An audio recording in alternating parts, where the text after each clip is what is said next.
in the United States of America. And under the leadership of Donald J. Trump, we have turned that stupid logic right on its head. We are going to reward companies for investing in the United States of America, and we're going to punish companies for building in China and Mexico.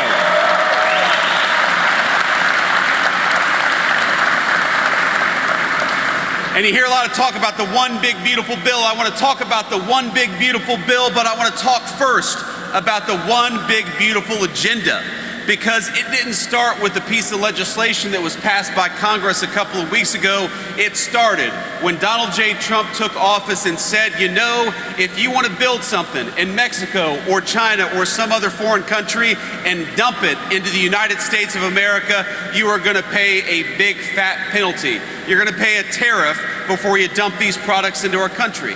And you know what that did? That put the entire world on notice that America was back, and if you wanted to build and invest in America, you were going to be rewarded. But if you wanted to build and invest somewhere else, you were not going to be rewarded. And that put the entire world on notice, and it had to happen.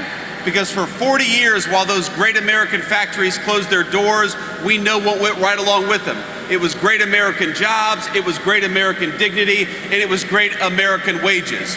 And we know that because we're making smarter decisions in Washington, D.C., we are going to reward all of you for the great work that you're doing, and we're going to reward American companies for investing in American workers, not foreign workers, for a change.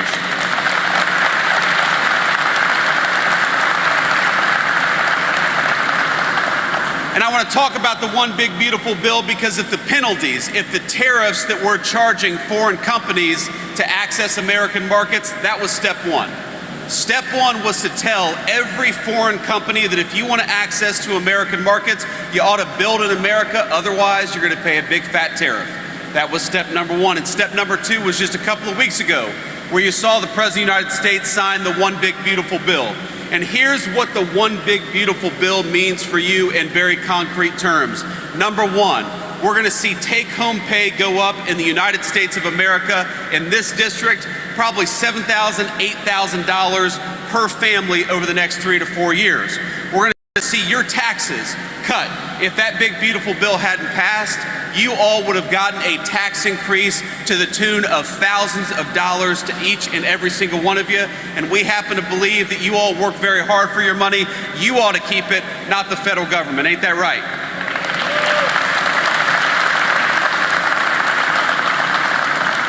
That one big beautiful bill makes it easier to invest in American energy and American energy workers, because if you want to build and manufacture great American steel, we all know that it helps to have cheap, reliable American energy to build that steel with. So we're going to invest in American energy workers. We're going to drill, baby, drill. We're going to stop buying oil and gas from foreign countries, and we're going to buy it right here at home in Ohio and Pennsylvania.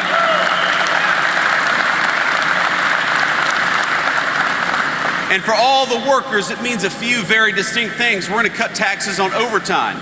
You know what it means? 25% of Ohio workers work at least one overtime shift a year. Raise your hand if you've worked an overtime shift in the past year. That's a lot of you. And every single one of you, when you work an overtime shift, the federal government is not going to take a dime at that overtime pay, because if you're spending hard hours away from your family, the federal government ought to keep its hands the hell out of your pocket when you're doing it. And that's one thing the big beautiful bill changed. You hear Mike talk about no taxes on tips. I know you guys are not tipped workers, but I know you rely on a lot of folks who are tipped workers. When you go to a restaurant and you have a single mom who's busting her ass, working 40, 50, 60 hours a week, I don't think that she ought to have to pay taxes on those tips that she gets for her hard day's work. So the one big beautiful bill eliminated taxes on tips for our servers and for a lot of other folks as well. That's something that's going to benefit communities right here in northeastern Ohio. And the final thing I want to talk about is, if you are building a great American facility, if you're expanding a great American manufacturing facility, we are going to reward you in the tax code. This sounds crazy. I almost didn't believe it myself, but did you know that if you built a great American factory 10 years ago, you would actually get penalized compared to if you built that great factory in China or somewhere else? So why don't we change the tax code? And that's exactly what we did, to where if you build or expand a great American factory, the federal government is going to reward you instead of penalize you for a change. I think that's the biggest provision in the big, beautiful bill. Invest in American workers, invest in American companies, and your government is going to fight right alongside you to build those great American dreams. That's a very good thing.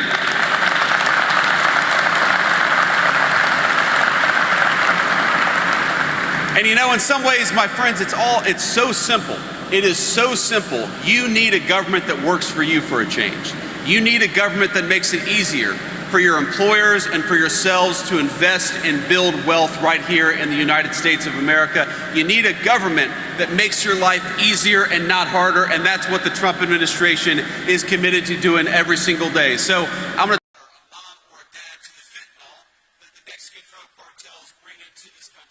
to the poison that we allow foreign criminal organizations to bring into our country. And so the big, beautiful bill includes billions and billions of dollars to secure our border, to deport or dad to the fentanyl that the Mexican drug cartels bring into this country, to the poison that we allow foreign criminal organizations to bring into our country. And so the big, beautiful bill includes billions and billions of dollars to secure our border, to deport those criminal migrants, and to allow the United States to take control of its country once again and kick those drug cartels the hell out of the United States of America. That's a very important thing too.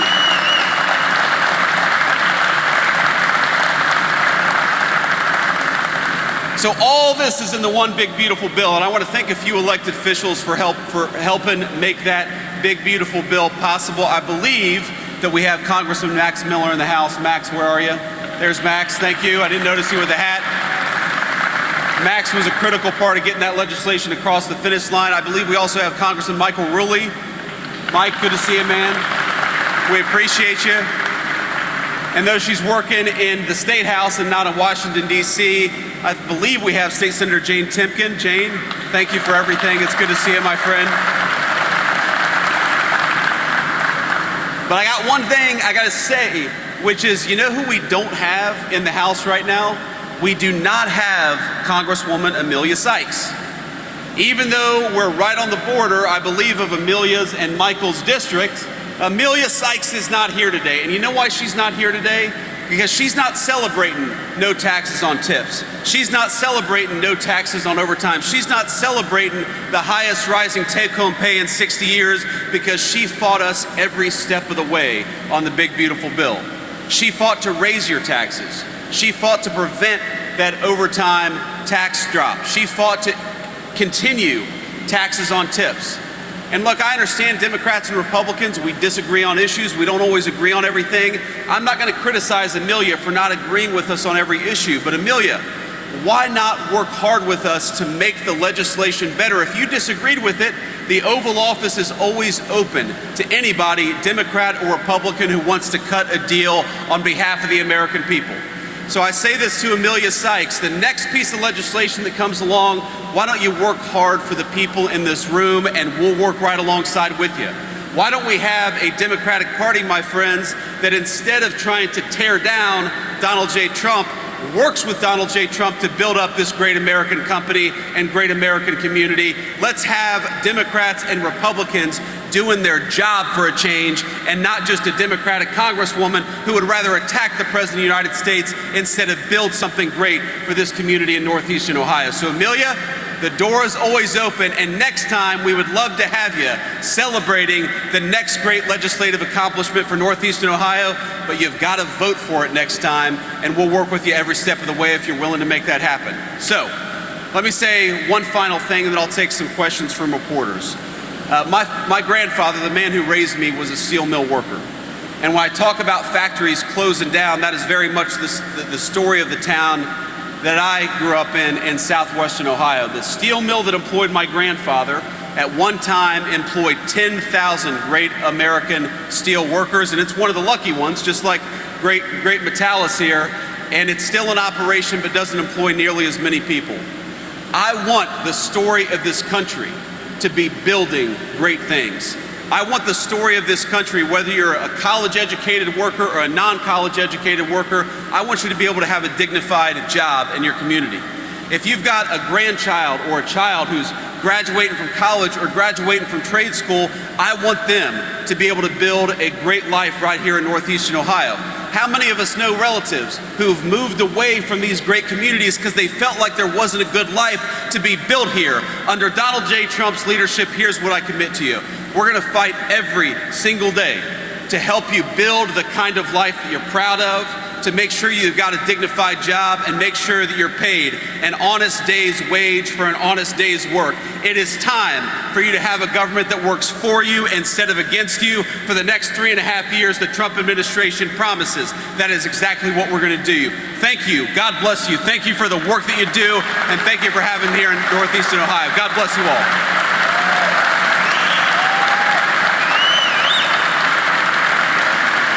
Thank you. All right, we'll take a few questions from the reporters, and then I've got a tour to get to, so it's hard. I've got a bright light. I can't see you, but if you've got a question, just shout it out. Henry Gomez, NBC News. Hey, Henry. How's it going? Mr. Vice President, you've talked in the past about there needing to be baseline provisions for people in need when it comes to health care. How concerned are you that this act could rip holes in state budgets, including this one across the country, with regard to Medicaid funding? And secondly, if you'd allow me another question, how concerned is the administration about the starvation and malnutrition reports coming out of Gaza? Yeah. So Henry, on the first question, look, we are very confident that the way we structured the big, beautiful bill is that a lot of what people are saying, that you're going to somehow see reduced health care outcomes, I don't believe that's going to happen for a second. We actually are increasing funding to rural hospitals. We're increasing funding to needy people. What we're not doing is we're not allowing illegal immigrants to collect the American people's Medicaid benefits, because it's going to bankrupt that program, it's going to bankrupt rural hospitals, and it's going to make it impossible for people in need to get the health care that they need. If you want to protect Medicaid, and President Trump certainly wants to, then the best way to protect Medicaid is to ensure only the needy get access to Medicaid, not people who don't even have the legal right to be in our country to begin with. So I think it's interesting that you have Democrats who are saying we want to take health care away from people. The only people we want to take health care away from are illegal immigrants, because we don't want them in our country to begin with. We want them to go back to their country of origin. It's really that simple. And when you do that, you protect Medicaid for generations to come, which I know a lot of people, Henry, who depend on Medicaid. We want to make sure they've got access to Medicaid, but you need smart politicians in Washington who are fighting to protect that program, and that's what we did with the One Big Beautiful Bill. It's another reason why I'm so disappointed that Congresswoman Sykes wouldn't vote for it, wouldn't even work with us to work on some of those provisions, because she certainly would have found an open door to the White House. And the second question you asked, Henry, I think was about Gaza, about the starvation in Gaza. Look, the president said this today. He said it yesterday. He's been very consistent about this. We are very worried about the humanitarian problem in Gaza. We see a lot of starving children. We want to make sure they get food. We also want to make sure that the thugs in Hamas that are preventing them from getting food are stopping that process. So we got to get food to the neediest people. We've also got to make sure that Hamas gets the hell out of Gaza and lets the food come into that terrible, terrible situation, because I don't know if you've all seen these images. You've got some really, really heartbreaking cases. You've got little kids who are clearly starving to death. Israel's got to do more to let that aid in, and we've also got to wage war on Hamas so that those folks stop preventing food from coming into this territory. And Henry, you know, it's an interesting thing, because you'll have people say, well, you know, we got to let more food aid into Gaza, and we do. And I know that our Israeli friends feel like it's kind of unfair, because they're waging war against Hamas. They would, of course, love to have food come into Gaza to prevent this terrible starvation. And they say, well, you got to hold Hamas up to the same standard. Let's be honest. Hamas is a terrorist organization. If we ever count on Hamas to get food into Gaza, you're just going to have more starving kids. So it's up to the Israelis and up to the Gulf Arab states to take some initiative and help these starving kids. We've got to do it. It's a terrible situation, and it's got to stop. The president said as much just a couple of hours ago. Next question. Hi, Haley B. Miller, Cincinnati Enquirer. Have you seen footage in Cincinnati of a recent street fight, and what concerns do you have about that, given that that's your home city? You said a street fight in Cincinnati? I have not seen this. Sorry, give me a little more background, Haley. I'm not sure about this. There was a group of people who attacked a couple folks on the street in Cincinnati. Senator Bernie Moreno, some others have spoken out about it, have been critical of it. Okay, yes. So what I saw, and I haven't seen the full context, but what I saw is a mob of lawless thugs beating up on an innocent person, and it's disgusting. And I hope every single one of those people who engage in violence is prosecuted to the full extent of the law. And they will be. They will be so long as law enforcement in the state of Ohio takes their job seriously. I know Dave Yost cares a lot about these things. But yeah, I actually, you're right. Bernie did send me a clip of this, and we talked a little bit about it. I don't know the full context. I don't know how the fight started. But the one part that I saw that was really gruesome is you had a grown man who sucker punched a middle-aged woman. And where I come from, at least, when you have a grown man who sucker punches a middle-aged woman, that person ought to go to jail for a very long time. And frankly, he's lucky there weren't some better people around, because they would have handled it themselves. But if they're not going to handle it, the cops in Cincinnati, the law enforcement, you've got to prosecute people. We've had way too much lawlessness on the streets of great American cities. How many of you all have wanted to go to downtown Akron or downtown Canton or downtown Columbus for a meal, but you're worried because the local authorities in these big cities have allowed lawlessness to run wild? We have got to make great American cities safe again for families and children. If you want to take your wife or your children out for a meal, you shouldn't be worried about street violence, and the only way to destroy that street violence is to take the thugs who engage in that violence and throw their asses in prison.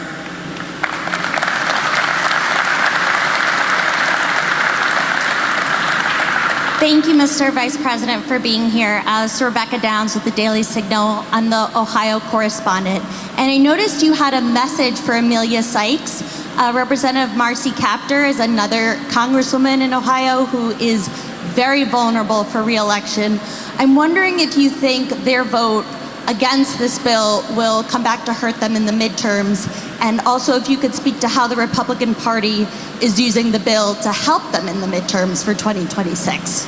Well, I think the way Republicans are using it to help us is pretty simple. We think this is a great bill for the American people. We think it's great for the incredible American workers that I see smiling up at me right now. They're getting a little hot, I can tell, but we're having a good time, and the bill is good for them.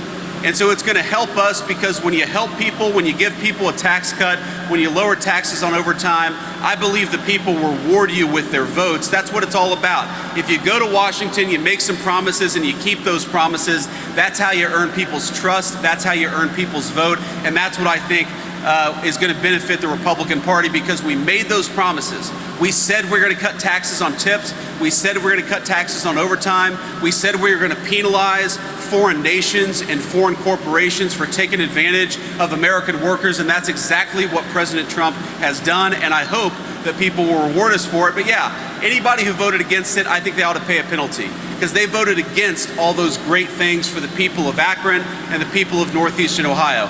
Marcy's, I guess her district is in northwestern Ohio, but you've got a lot of manufacturing and a lot of energy workers in northwestern Ohio that would have benefited from her yes vote. And here's the last thing I'll say about this. The craziest thing is, if you're a Democrat and you don't like this legislation, then come and talk to us. Make some proposed changes. Tell us, this provision isn't so good. We'd like to change it a little bit, and if we change it, then I could get to yes. This is the process of government. And these guys didn't even come to the White House and try to make their concerns known. They didn't try to make the legislation better. They just attack. All they care about is impeaching Donald J. Trump. They don't care about whether your groceries go down. They don't care about whether you get a raise. They don't care about whether you have a job next year. Their obsession in government is letting illegal aliens into this country and attacking Donald J. Trump. I don't think the American people should reward that broken style of politics. And I think they're going to November of 2026.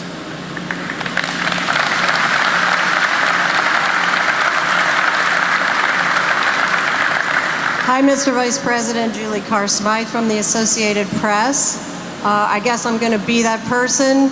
There are some protesters outside the GOP of protecting pedophiles, and we're wondering what you think are the reasons the U.S. government should shield the client list of Epstein from the public, and what you have to say about any relevance to that here today.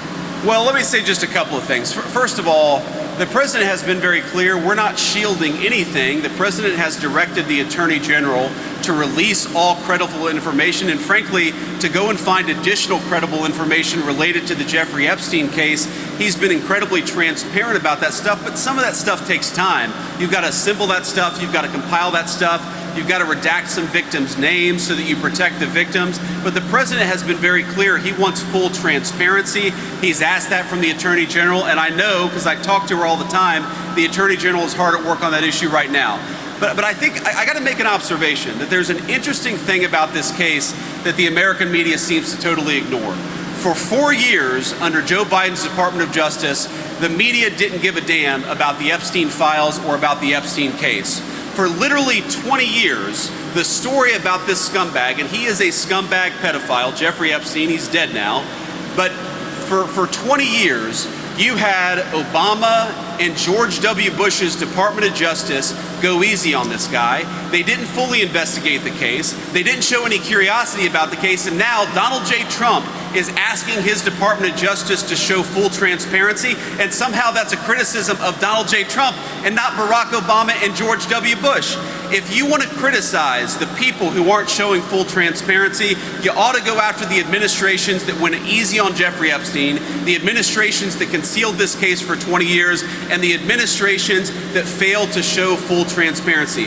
Donald J. Trump, I'm telling you, he's got nothing to hide. His administration has got nothing to hide, and that's why he's been an advocate for full transparency in this case. He's going to keep on being an advocate for full transparency, but while we're focused on that case, Donald J. Trump is also worried about making sure these great workers get more take-home pay and better jobs, and that's the focus of the administration.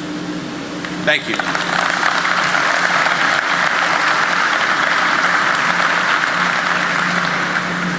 Hi, I'm Morgan Trout with News 5 Cleveland. You talked a little bit about protecting Medicaid. There are hundreds of thousands of Ohioans that are at risk right now of losing access to Medicaid despite really wanting to work, but they can't. What do you say to those hundreds of thousands of Ohioans that say they will have no health insurance? Well, what I'd say to those Ohioans is, one, don't believe every false media report that you've heard, because our explicit goal in the Trump administration is to protect people's health care so long as they're working hard, playing by the rules. We don't want you to be unable to afford a doctor's visit, and that is what we have tried to accomplish in this legislation. Now, there have been a lot of lies out there. And if, for example, you're an able-bodied person and you're searching for work, you still got access to Medicaid. If you're a single mom and you need access to that health care to make sure your kids can go see a doctor, you're still going to have access to that Medicaid. Who's not going to have access to that Medicaid is people who are in the United States illegally and people who refuse to even look for a job. Now, I don't know about you all, but while all these folks here are working hard, paying their taxes, doing everything they can to bust their rear ends to give their kids a better life, I don't think that we should reward people who aren't even searching for a job. And I think that's a very simple principle, that so long as you're trying to get a job, so long as you're in this country legally, we're going to make it possible for you to afford a doctor. That is the principle that drives us, and that's the principle that you're going to see in the Trump administration's policy over the next 3.5 years. So what I'd say to people is, if you're looking for work, we're going to help you look for work. If you're looking for a job, we're going to try to make it so there are better jobs available to you. But so long as you're working hard or trying to find a job, you are not going to suffer because of this policy. That's our commitment to you, and that's what we're going to fight to make happen. Thank you. And we'll do one more question here. Just one more. Thank you, Mr. Vice President. I'm Jeff Gorman with Hudson, Ohio Today. You talked about the next major piece of legislation. Since the One Big Beautiful Bill covered so much ground, what are some of the other legislative goals that the Trump administration has? Well, there are a lot of things that we want to work on, Jeff, and I appreciate your question. Number one, housing costs are way too high in this country. If you look over the 4 years of the Biden administration to the moment that Donald J. Trump took office, you had housing costs go up almost 100%. Housing nearly doubled. We've got a lot of great young American families who can't afford a home because housing went up so much under the Biden administration. Now, I'm proud of the fact that according to Zillow, under the Trump administration, housing has gone up 0.4% over the past 6 months. So we're making a lot of progress, but I think there's a lot more that we can do. We're of course going to keep on working on the healthcare question. The president really cares about this deeply.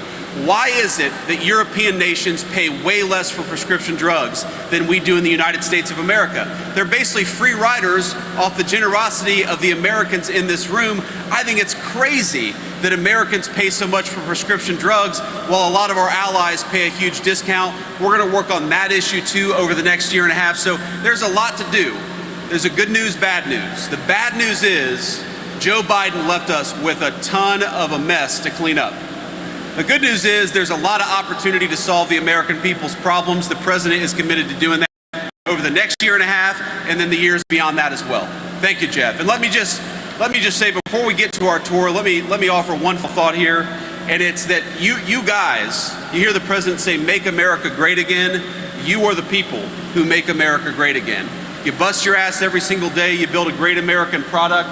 I was talking to Mike and some of the senior staff just before I got out here, and they told me about this new furnace you're building that is going to build it's going to build the components that go into 155 millimeter artillery shells. So you all, by taking your craft seriously, by working hard, by doing a diligent job, you're going to make it so that the people who keep us safe have the weapons necessary to make our country safe and to save their own lives in the process. That's an amazing thing. That's an amazing legacy for you to take home to your children and be proud of. I hope that you are as proud of the work you do as I am of you, and I'm proud to be here today. God bless you guys. Keep at it. Love you.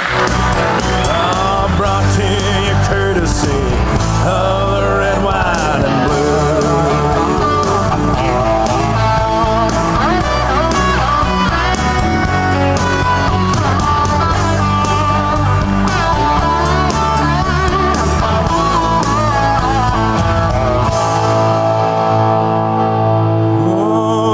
Justice will be served and the battle will rage.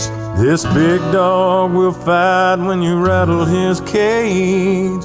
And you'll be sorry that you mess with the U.S. of A. 'Cause we'll put a boot in your ass, it's the American way. Hey, Uncle Sam, put your name at the top of his list. And the Statue of Liberty started shaking her fist. And the eagle will fly, and it's gonna be hell when you hear Mother Freedom start ringing her bell. And it'll feel like the whole wide world is raining down on you.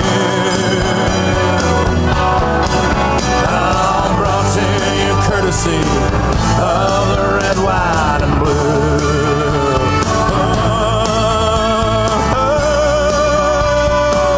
Of the red,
you.